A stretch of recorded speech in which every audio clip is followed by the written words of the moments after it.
Te Vasudevaya. Om Namo Bhagavate Vasudevaya. Om Namo Bhagavate Vasudevaya. Om Namo Bhagavate Vasudevaya. Om Namo Bhagavate Vasudevaya. Om Namo Bhagavate Vasudevaya.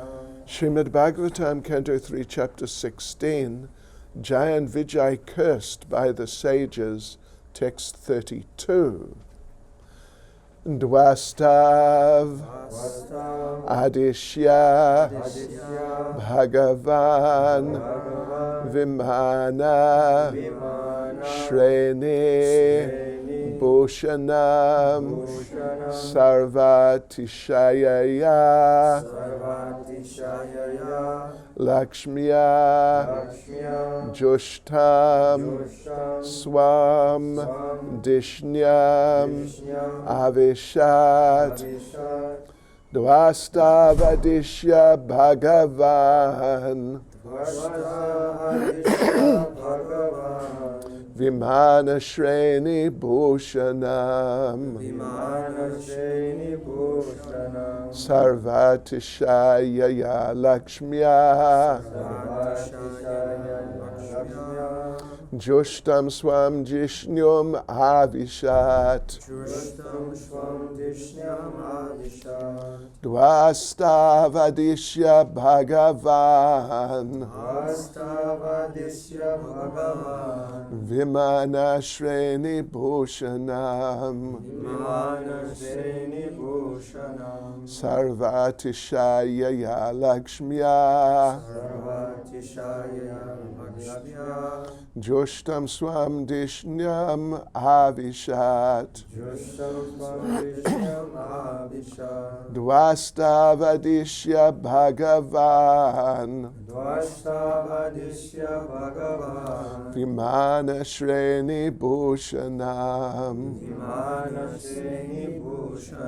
Sarvatishaya Lakshmiya Jushtam Swam Dishnyam Avishat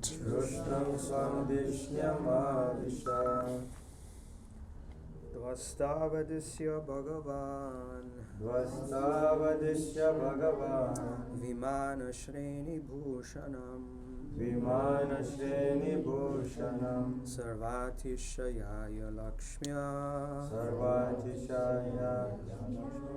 Jushtam Swam Dishnyam Avishat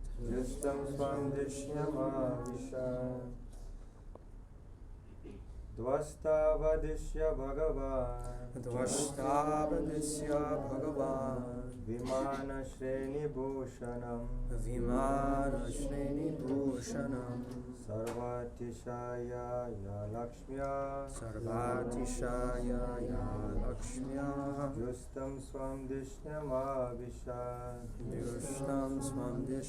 Avishat. Mataji's. Dvastavadishya Bhagavan Vimana Shreni Bhushanam Sarvatishaya Lakshmiya Jushtam Swam Dishnam Avishat.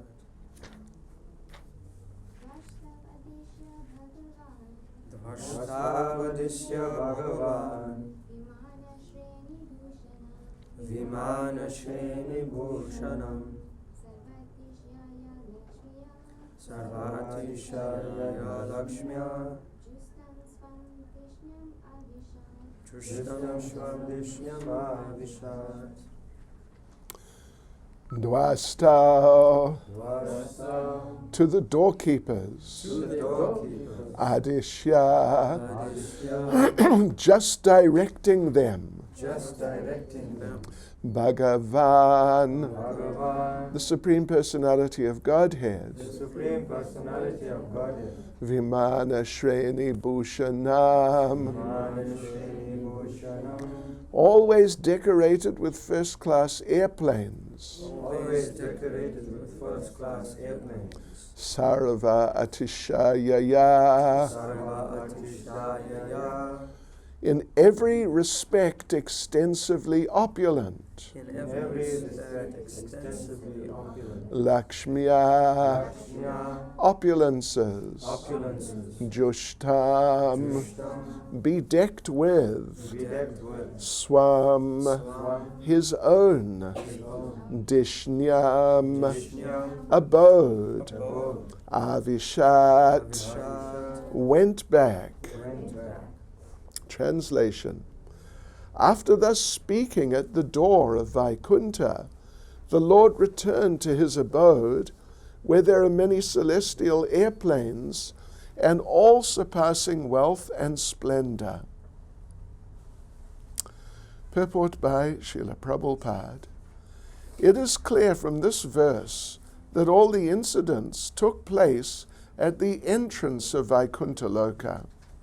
In other words, the sages were not actually within Vaikuntha Loka, but were at the gate. It could be asked, how could they return to the material world if they entered Vaikuntha Loka? But factually, they did not enter, and therefore they returned. There are many similar incidents where great yogis and Brahmins, by dint of their yoga practice, have gone from this material world to Vaikuntha Loka. But they were not meant to stay there. They came back. It is also confirmed here that the Lord was surrounded by many Vaikuntha airplanes. Vaikuntha Loka is described here as having splendid opulence, far surpassing the splendor of this material world. All other living creatures, including the demigods, are born of Brahma, and Brahma is born of Lord Vishnu. Krishna states in Bhagavad Gita in the 10th chapter, Aham Sarvasya Prabhava, Lord Vishnu is the origin of all manifestations in the material world.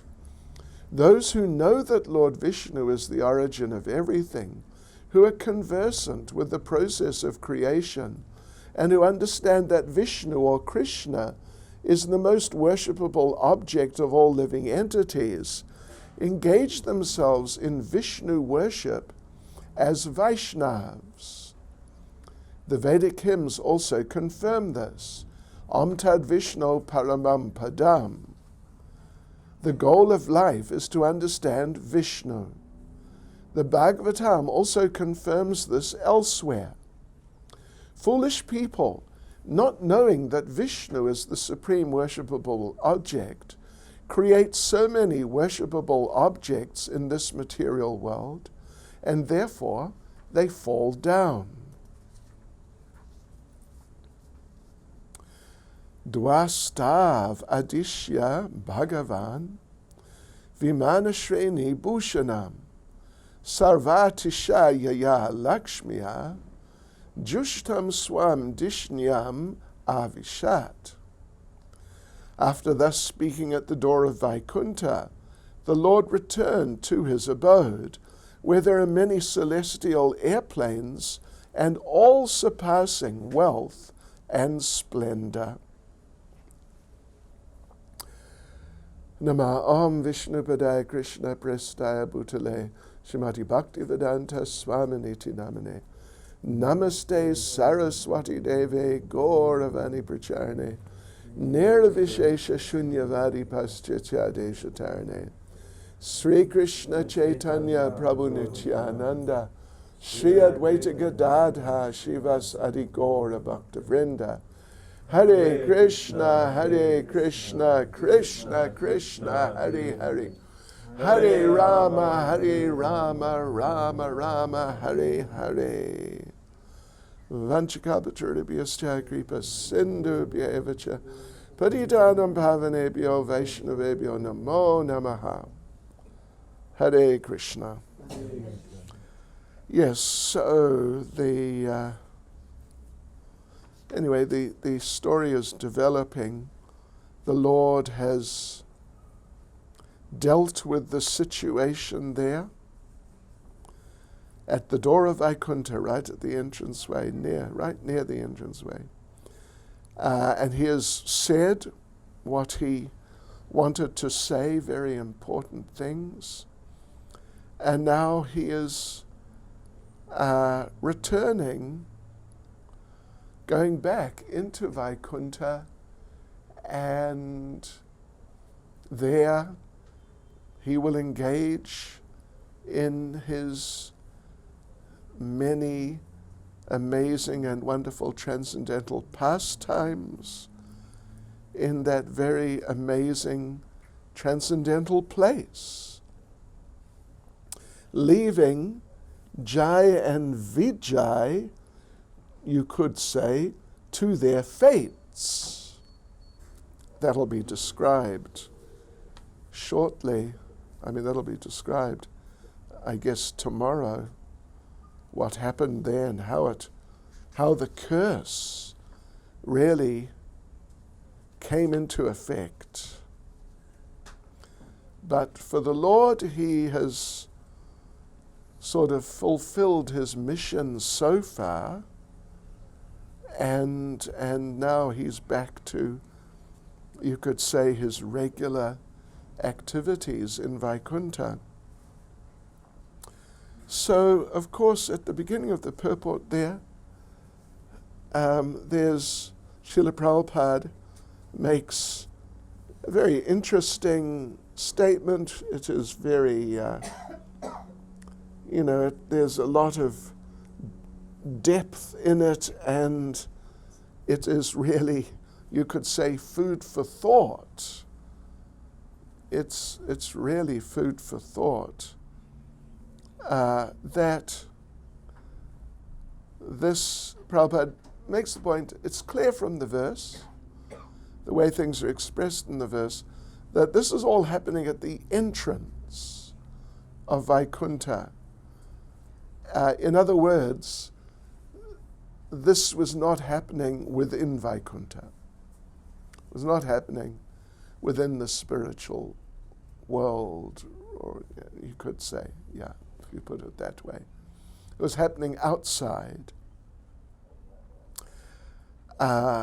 just at the gateway, because Jai and Vijay, they were the gatekeepers, and they were stationed just immediately outside the gates, and their service was to stop people, check people, stop people,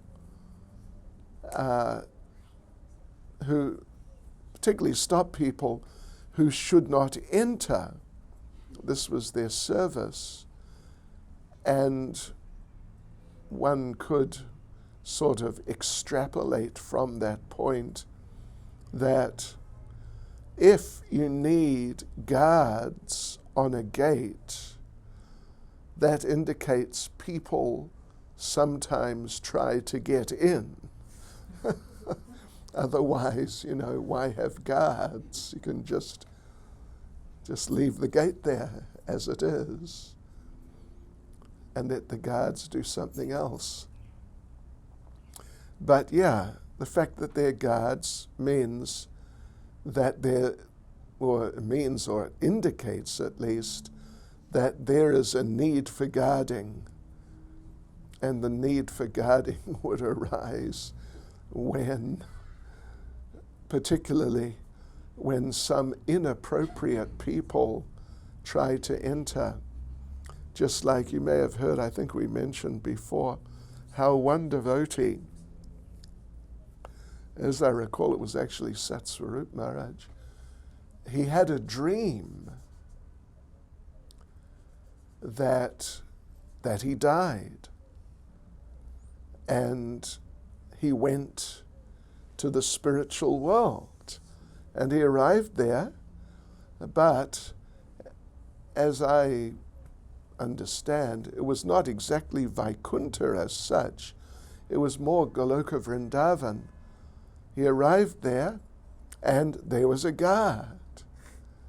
And the guard was in guarding mode, checking mode. So the guard asked, "Who are you?"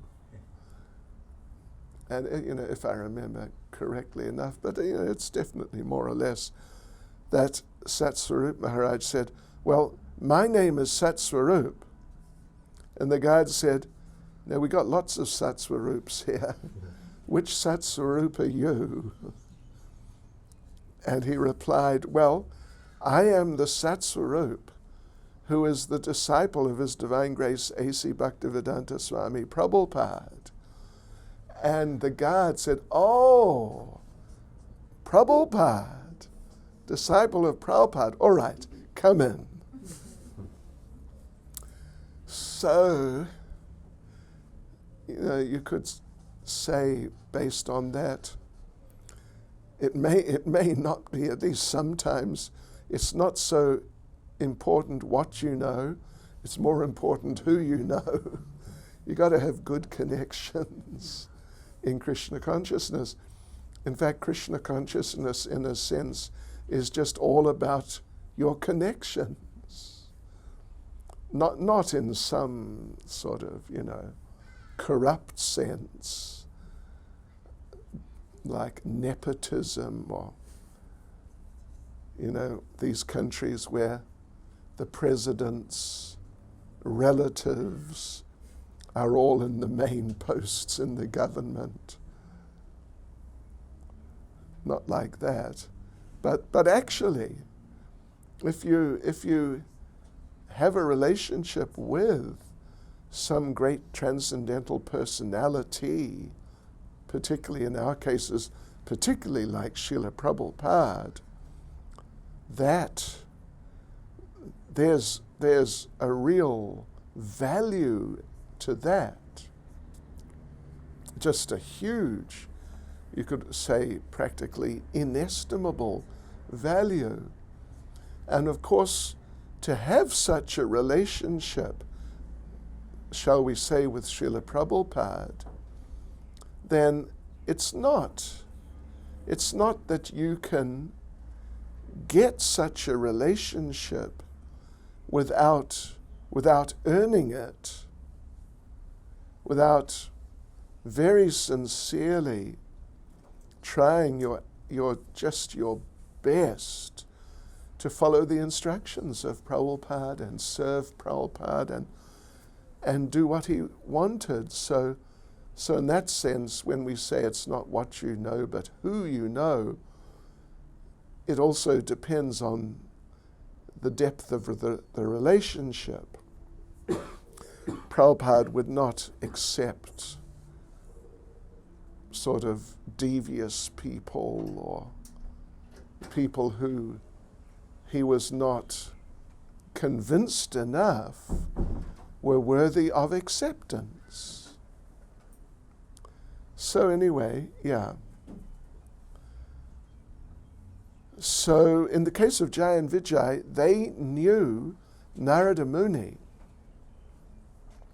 That's how they got there.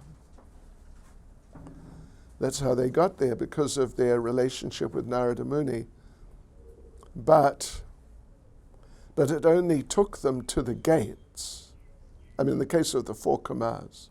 In the case of the four Kamas, they knew Narada Muni, but Narada Muni didn't come with them.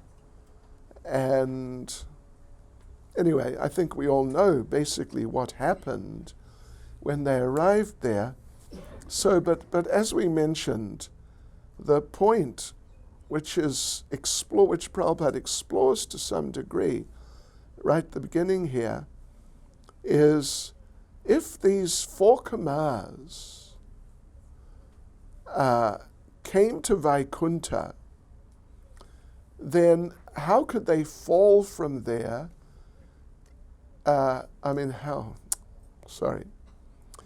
If Jai and Vijay,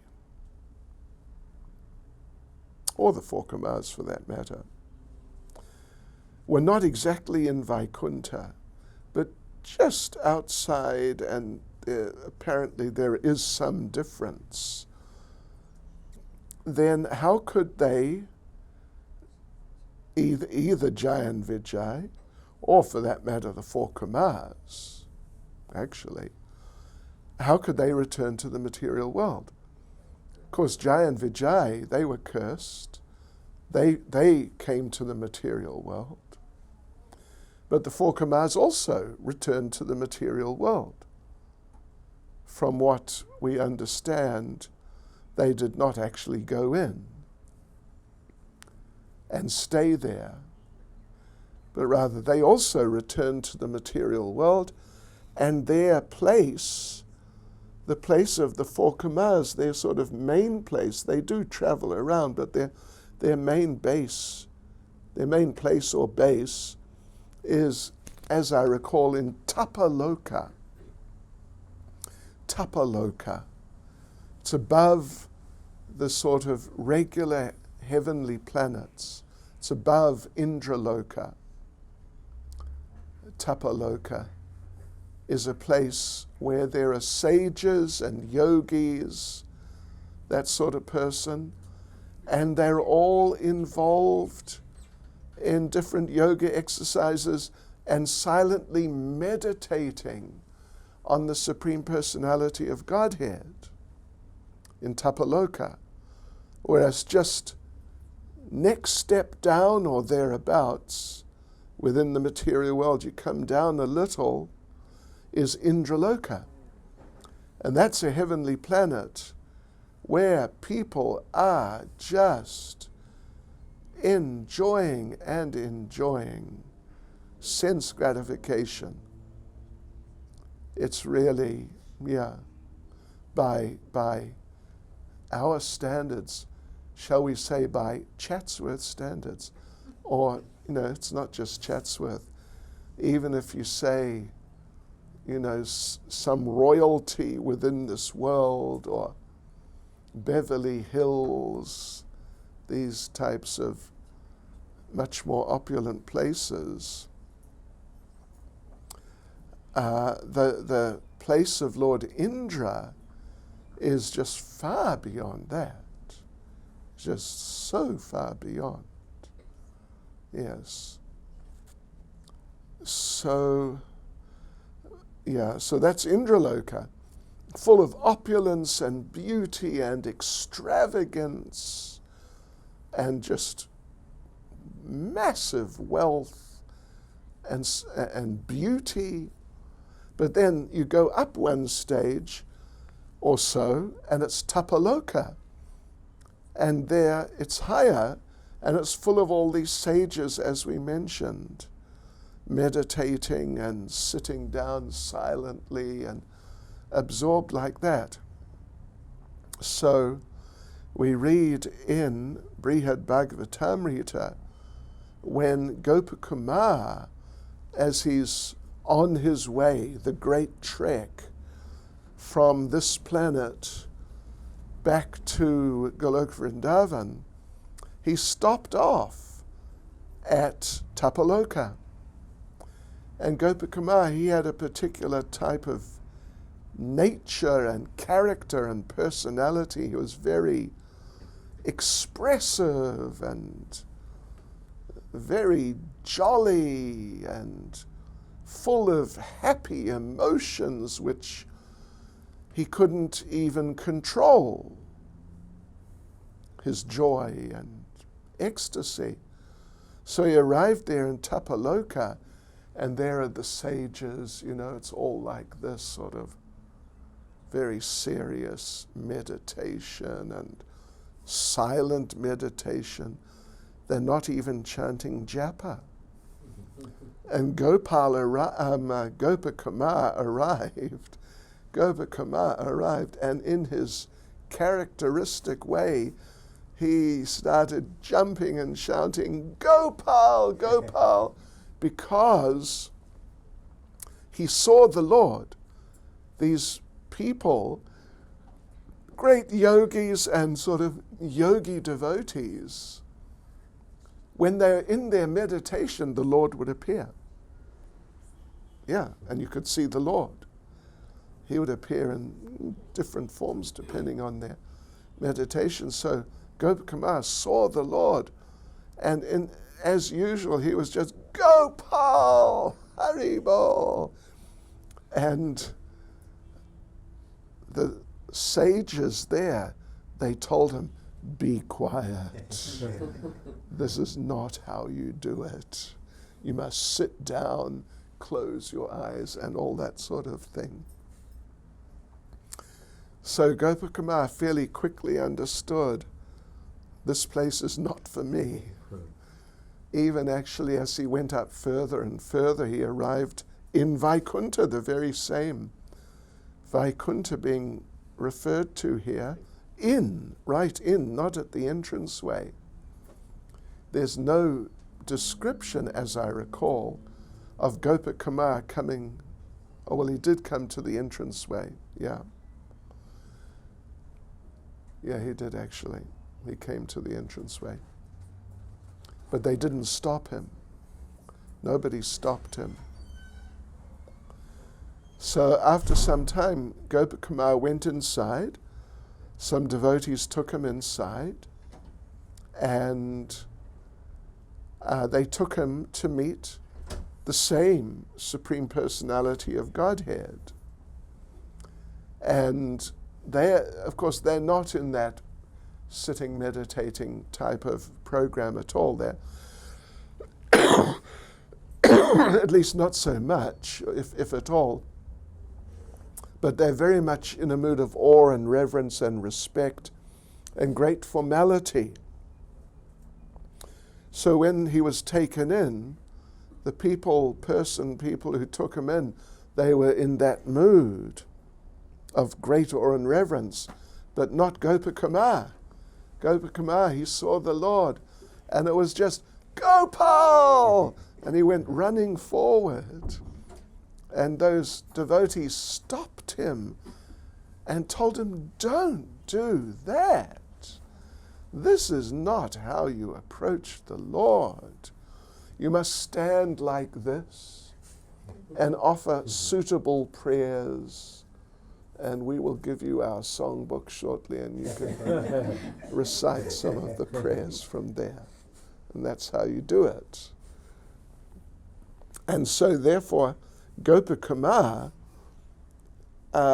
even though it was very blissful and ecstatic situation in many ways, but after a while he felt uncomfortable and he had to move on.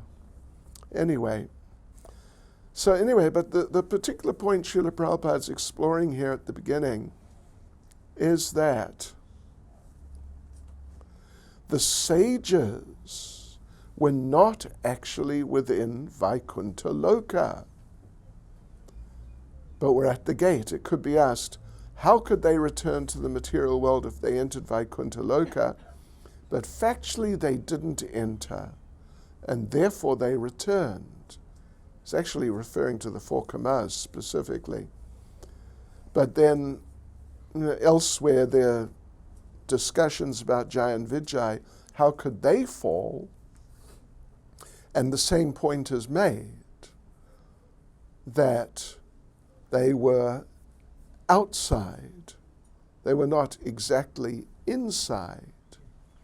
They were outside, and therefore, because they weren't inside, because they were outside, therefore they fell. Now, of course, it brings up this very tricky point, difficult point of what is our origin? Were we in the kingdom of God first, or were we somewhere else, or were we just here all the time before? But we won't go into that, because elsewhere Prabhupada, elsewhere, Prabhupada, in some places, Prabhupada makes the same point in different ways. But elsewhere, other elsewheres, Srila Prabhupada definitely very clearly says that you can, or even that we have.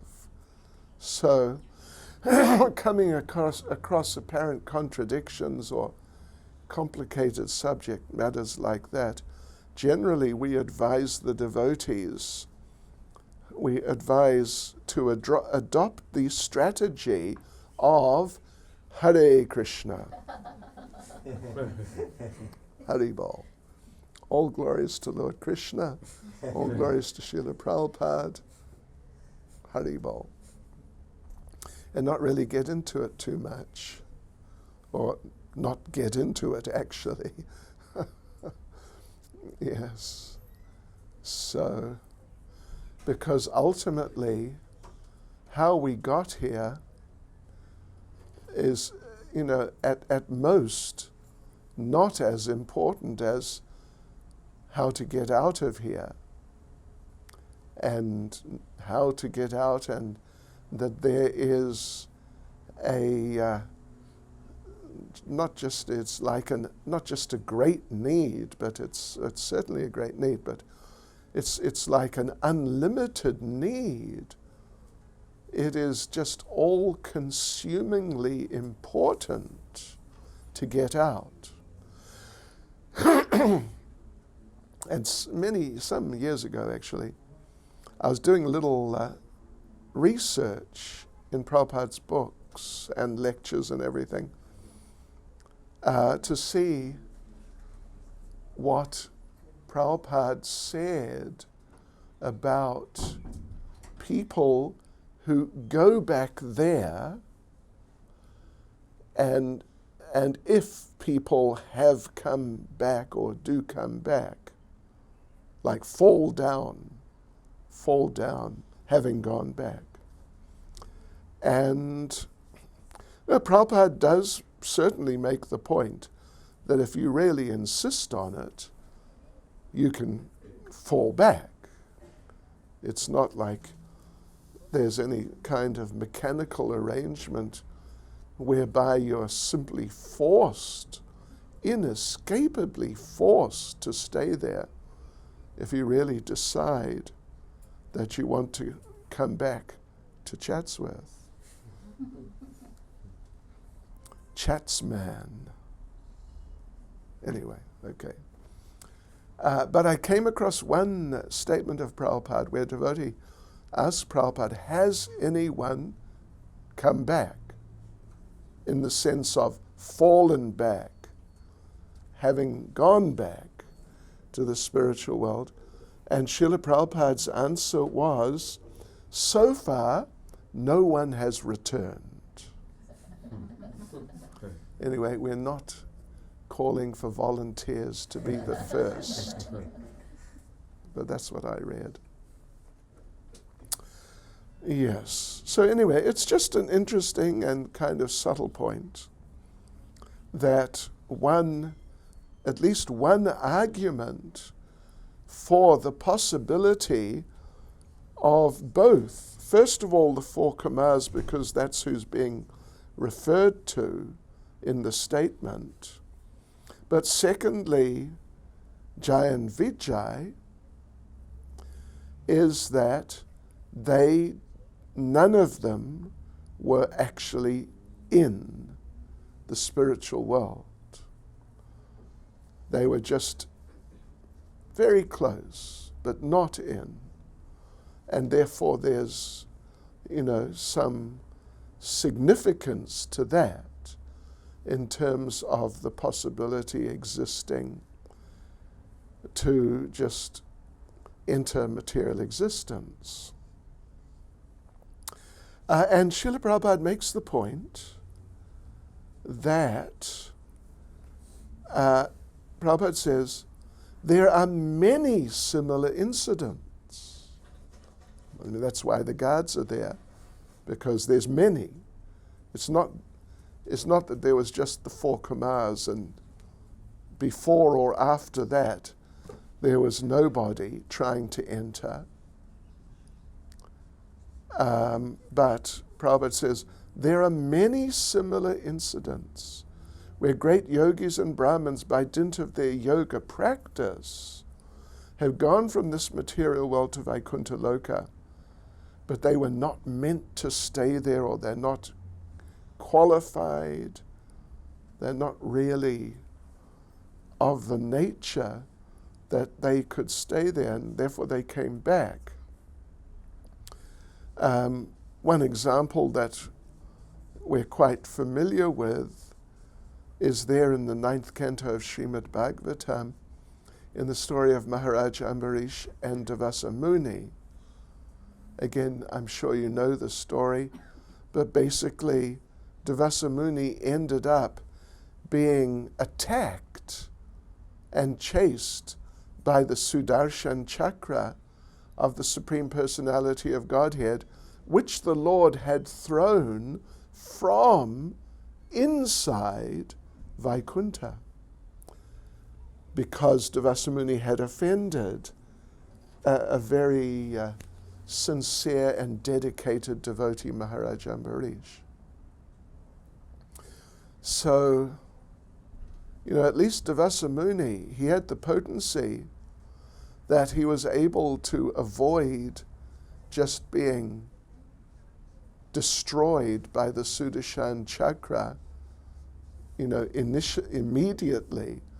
At least there was a bit of a chase, and he went here and there and met different people and was advised, go somewhere else and go somewhere else, approach someone else, I can't hear you, help you. All that sort of thing was going on, and the Sudarshan Chakra, it was not getting him. Generally when the Sudarshan Chakra comes to get you, that's it. Paundraka met Krishna on the battlefield and demanded, you give me my 4 symbols, traditional symbols back. The conch, the lotus, the club, and the chakra. And Krishna said, sure. You can take the chakra first, but you'll have to catch it. And he failed to catch it. Shishupal, somewhat similar situation. Chakra just came and cut his head off. Of course, Devasa Muni is a bit of a chicken. Shishupal, these people, they're tough Kshatriyas. But it's just interesting that Devasa Muni was able to elude the Sudarshan Chakra for some time, although he could see that he was not going to be able to do it just indefinitely. So then eventually, I was looking through the pastime, and Devasa Muni got to Lord Brahma, who apologized for not being able to help and directed him to Lord Shiva, who also couldn't help, but who informed him that, this chakra is the weapon of the Supreme Lord in Vaikuntha. You're going to have to ask him. So Devasa Muni went there, and I looked carefully this morning at the description there in the 4th chapter of the 9th canto, and at least on face value, it says Devasa Muni entered Vaikuntha. He didn't just come to the door and there's Jaya and Vijay, and he said, could you ask the Lord to please come? And then spoke to the Lord. He actually went in according to the sort of literal description. And Prabhupada says like that. There are many similar incidents where such types of people like him, a yogi, Brahmin, mystic type person, they've gone from this world to Vaikuntha Loka, but they were not meant to stay there. So Durvasa Muni, actually elsewhere there is a sort of a description. I forget exactly who tries to explain, but someone says that Lord Shiva, well, you read actually in Brahma Samhita that around Goloka there are different guards, and one such guard is Lord Shiva. Lord Shiva, a form of Lord Shiva, is also guarding Goloka with his trident. And Durvasa Muni is a partial expansion of Lord Shiva. He's an expansion, a manifestation of sort of some kind of like materialistic or quasi-materialistic aspect of the consciousness of Lord Shiva. But he's an expansion of Lord Shiva. That's there. So the description says that when Lord Shiva told him, no, you're going to have to go and approach the Lord because it's his chakra, that Durvasa Muni asked, can you please get me in? Again, it's not what you know, but who you know. And Lord Shiva said, okay, I'll let you in, but you can't stay for long. Just do your business and you'll just have to come out, because, you know, if I get caught letting someone like you in, it will not be good for me. So like that, he sort of snuck in and quickly made his presentation, and the Lord responded. But then, as Prabhupada says, they were not meant to stay there. Durvasa Muni just didn't have the qualification of pure devotional service under the shelter of the devotees, but rather he was just in a different state of mind altogether. I was also reading what he said when he understood that Maharaj Ambarish had taken something, drunk some water. I was reading what he says there in the same chapter, and he becomes irate. He becomes, wow. It has a very heavy emotional effect on him. How could you eat? How could you take something before me? Someone with an attitude like this, like that, they don't belong in Vaikuntha. So even though it seems he actually entered by special arrangement, but he couldn't stay. He had to come out, and he came out back to the material world, and he's still around, it seems. Yeah. So, but anyway, in terms of this particular incident, the Lord, having pacified the four Kamas and modified the curse, he would not withdraw the curse, but modifying the curse of the four Kamas on Jai and Vijay and explaining to Jai and Vijay the situation and just leaving everyone to carry on, the Lord re-entered Vaikuntha. He just comes and goes as he likes. So he went back into Vaikuntha, and as the description is here, that there in Vaikuntha, there are all these celestial airplanes, all surpassing wealth, all surpassing splendor. And Prabhupada doesn't get into any detailed description of any specific features, but it's really just, even compared to the heavenly planets we mentioned there, extremely opulent. But even compared to Vaikuntha, the heavenly planets, the abode of Lord Indra, it looks sort of like, what would you say? I don't know if you'd say it, not a rubbish dump, but just a sort of, not particularly nice place. Yeah, just, who needs it when you have Vaikuntha? Vaikuntha is just totally a different dimension of opulence, splendor, beauty.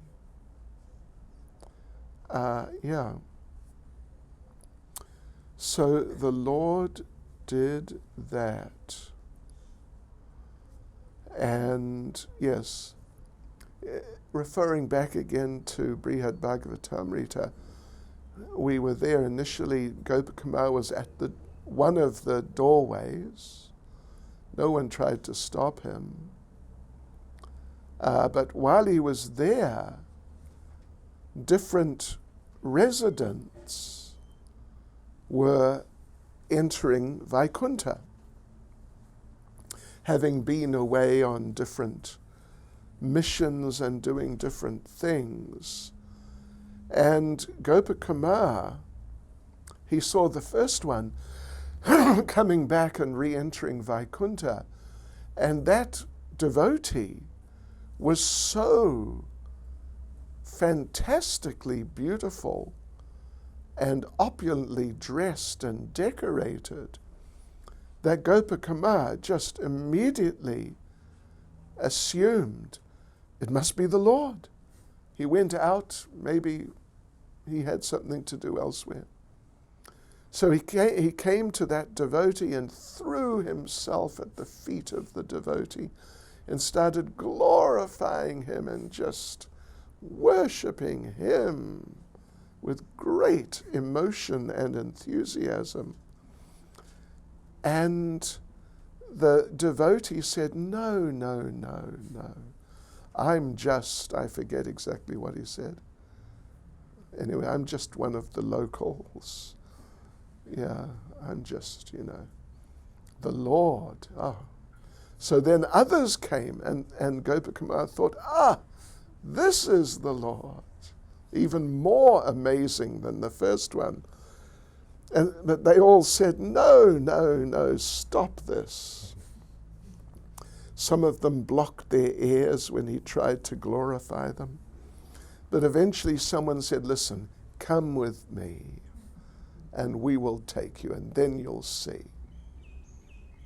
So then even as they're entering, as they're going deeper and deeper into Vaikuntha and approaching the palace, the main palace of Lord Narayan, there were, what do they call them, sort of doorways with like palaces that you go through as you go stage by stage in. And when Gopakumar saw those palaces, they call them gatehouses. In England, you get these old estates of the very wealthy people, and generally on the main entranceway, there's a gatehouse, which, looks quite nice. Nothing like the main house. So these were like those gatehouses. But when Gopakumar saw them, he thought, it's the palace of the Lord. But then the devotee taking him and said, no, this is nothing. And then he went in eventually, as we described. Yeah. So then Prabhupada goes on to explain how we should understand that Lord Vishnu, Lord Krishna, is the Supreme Personality of Godhead, and we should worship him and not become distracted to worship someone else. Prabhupada refers to Bhagavad Gita chapter 10 verse 8, Aham sarvasya prabhavo mata sarvam pravartate iti matva bhajante mam buddha bhava samanvita. That I'm the source of all spiritual and material worlds. In other words, Krishna is saying, I am just the source of everything, including the avatars of himself and just everything. It's an all-encompassing statement. And those who understand this,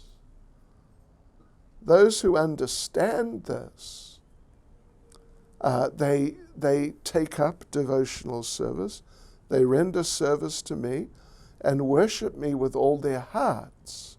Buddha bhava, with ecstatic love. They worship or serve Krishna, engage in the service of Krishna. And the idea, or one aspect of the idea there, is that as we understand the nature of the Lord more and more, as these things become more and more clear, then one becomes more and more impelled to surrender to the Lord.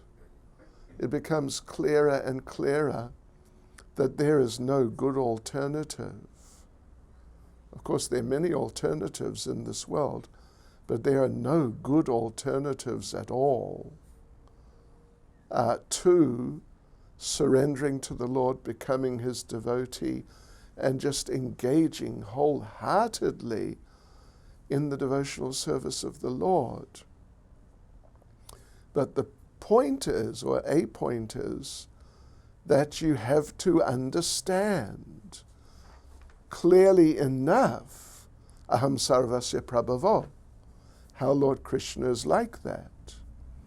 If you don't understand clearly enough that Krishna is the origin of all manifestations, even in this world, if you don't understand it clearly enough, then you won't get that impetus that, yes, I must do that to the point that you actually do it. I remember when I first read Bhagavad Gita, 1973, Prabhupada's Bhagavad Gita. And I read through fairly quickly, a few weeks, and I remember coming to the end. What is it, verse 78, 1878, closing the book, and my mind or whatever just said, well, I guess you have to surrender. It was, I would say, at the beginning of understanding enough. At least there was some impetus. Some impetus. The more the better to surrender to the Lord and understand, well, there's no good alternative. The material world's full of all sorts of alternatives and possibilities for enjoyment, but they're just not like the Supreme Personality of Godhead. And that's why Srila Prabhupada printed or translated so many books and produced so many purports, so many explanations, gave so many classes, spoke to the devotees so much. It's all, or so much at least, is this type of sambandha gyan. Who are we? Who is Krishna? What is the relationship? And how does it all work in different ways to bring us to that point, as Krishna says, aham sarvasya prabhavo, mata sarvam pravartate. Understanding Krishna's position and our relationship with him sufficiently that iti matva bhajante mam, that we come to that point that I have no alternative. I have to surrender to Krishna. I have to be his devotee and try. So yes, so Krishna, Vishnu, particularly Krishna, is the most worshipable object of all living entities. And it's not just, and Prabhupada makes the point, it's not just Bhagavad Gita saying it. Prabhupada quotes, Om Tad Vishnu Paramam Padam Sada Pasyanti Yat Surayaha. It's a whole verse. But Prabhupada just quotes a line, Om Tad Vishnu Paramam Padam. The place of Lord Vishnu is the supreme abode. Paramam Padam means the supreme abode. That, if I remember correctly, is Rig Veda somewhere. So that's the goal of life. And for us, we have the good fortune, and we've somehow got some mercy despite everything. To the contrary, in ourselves and our lives, that we've taken it up. So we have to persevere, of course. But Prabhupada, the last point Prabhupada makes in the purport is that foolish people who don't understand this create so many worshipable objects in this material world, and therefore they fall down. They worship all sorts of just ordinary people even, and other things. Someone was telling me that going back some time in India, when Indian movies, Indian films pretty much meant some religious,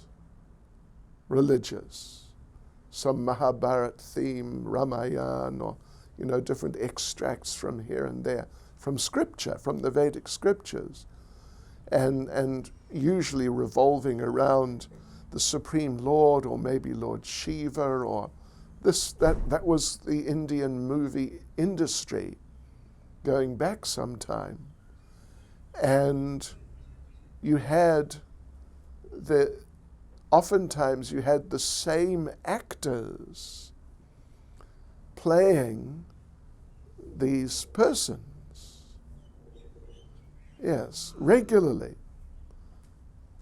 One movie he's Vishnu, next movie he's Krishna, next movie he's Lord Ram, next movie he's Lord Shiva, next movie he's back as Lord Vishnu again. And, they were very prolific at producing loads of these movies. And the people watched them like mad. So I was told that the actors, when the actors would come out in public just as themselves, just their normal way of dressing, and just with in their normal social environment, just moving around amongst the people, that many people would come and offer obeisances to them.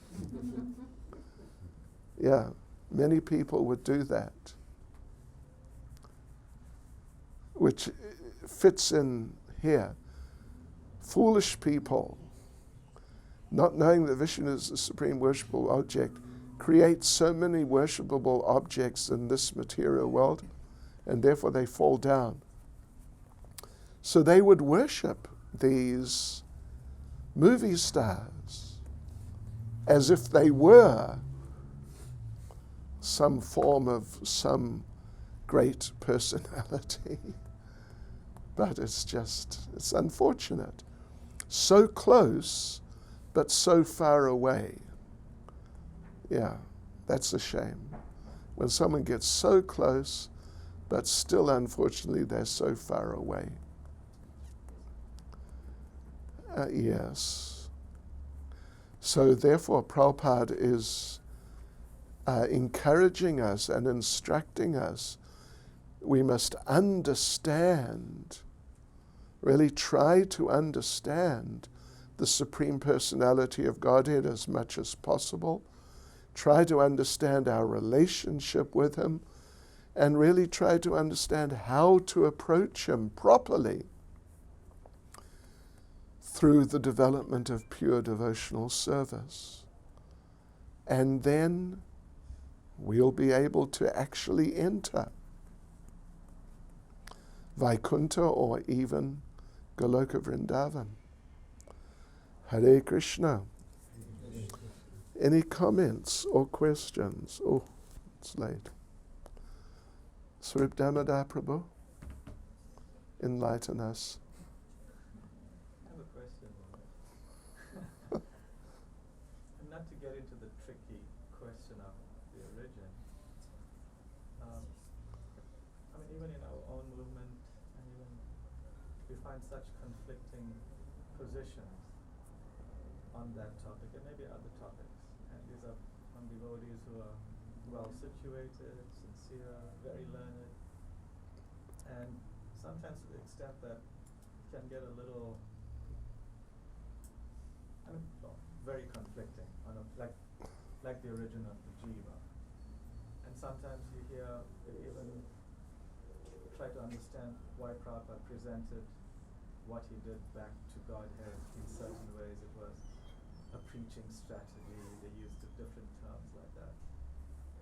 And from our point of view, where we are seeing these conflicting viewpoints and perspectives and how they try to analyze what Prabhupada gave, what he's thinking and giving. Where do we fit in all of that, seeing the conflicting views? Okay, that's a good point. I'll be frank and just, tell you the fact. I haven't really come across it personally much. If at all, I only know of one person who's not physically present who held that viewpoint, who was like a member in good standing. But in his case, if you wanted to analyze how did he get the idea, why did he have that idea, it was possible to understand in terms of who he had associated with previously, who were really sort of, different types of Vaishnavas, Gaudiya Vaishnavas, but very different. And what I do advise and would advise is that don't allow it to become an issue for you or for us. Don't allow it to become an issue. I remember when Prabhupada was still present, it was in 76, some devotees who had had contact with some other people, but who were still, at least at that time, within ISKCON, they really got into this thing. And it became a whole subject for discussion. Yeah. But it didn't help, as far as I could see or heard, didn't help anyone, but rather it increased confusion and sort of, dissatisfaction even. So Prabhupada did advise to not get into it, actually. He told the story of I told a few stories. The bird, two Gyanis, I guess, are sitting under an apple tree. Was it? Tal for a tree. Oh, tal, okay. And devotees approaching, bird lands, fruit. The bird lands, as the bird lands, the fruit drops right in front of these two. And they get into a debate Was it just going to fall anyway and it was coincidental that the bird landed at that time? Or was it the impact of the bird which really dislodged it? And so they're involved in that debate. As the devotee came, picked up the fruit, offered it to Krishna, and ate it.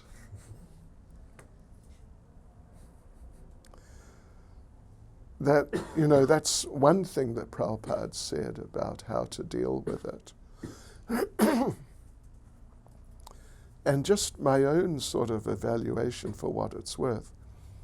I don't see, so far I haven't seen value in making an issue of it. But rather we really need to make an issue of how to get out of this world, or at least how to practice pure devotional service and cultivate pure devotional service. Is that okay? Or do you want to pursue it?